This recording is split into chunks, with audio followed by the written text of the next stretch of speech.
Hey everyone, welcome to my third video for the series on envelope decorating. It's Justine, and today we're creating these two really cool envelopes featuring So Susie stamps.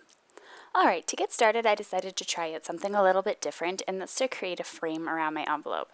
So what I did was just attach some stenciling tape or some really not so sticky masking tape to my envelope.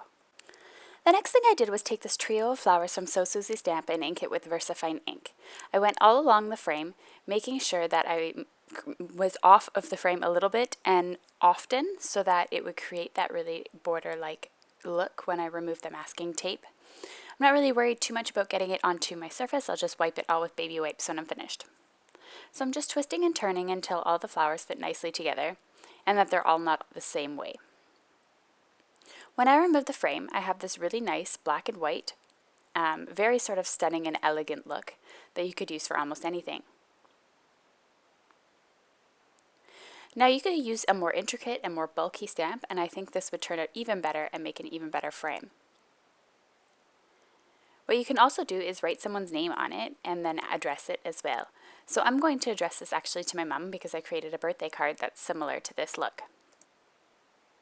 The black pen I had tried to use unfortunately had run out, so I just grabbed a different marker and just decided to write her name. The address I'll fill out later because nobody needs to know that. So there's another cool technique that you can give it a try with your envelopes.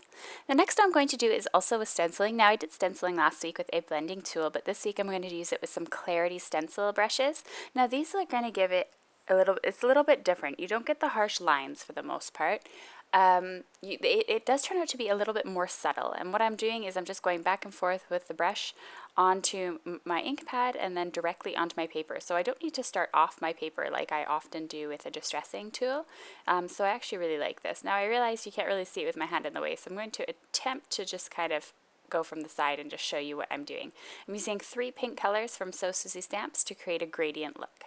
I'm just going to take a look at what's been done so far, and then I'm just going to continue on. Sometimes with these intricate dies, blending tool would definitely not be possible, and that's what I like most about this brush because it looks really, really nice when I take this off, and I didn't have to really hold it down with my hands too often either. I'm going to ink up the Happy Mail stamp from So Susie Stamps because there is one little dark spot. I'm not exactly sure how that happened there, but I want to just cover it up and fix my mistakes, so I'm just going to stamp the Happy Mail over top. You'll never notice that that was there. Makes a really cute, elegant envelope. So I hope you enjoyed this envelope tutorial as well, and these 2 envelopes will add to the series that I did on day 1 and week 1 and week 2 of this that you can check out, and I'll have them all linked into a new playlist for you. All the supplies used are linked to below in the video description or on my blog. You can visit my blog by clicking up at the top where it says click here.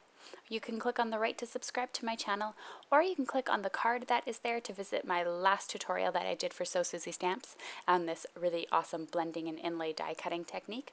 Thanks so much for watching everyone, and I'll see you soon for the release.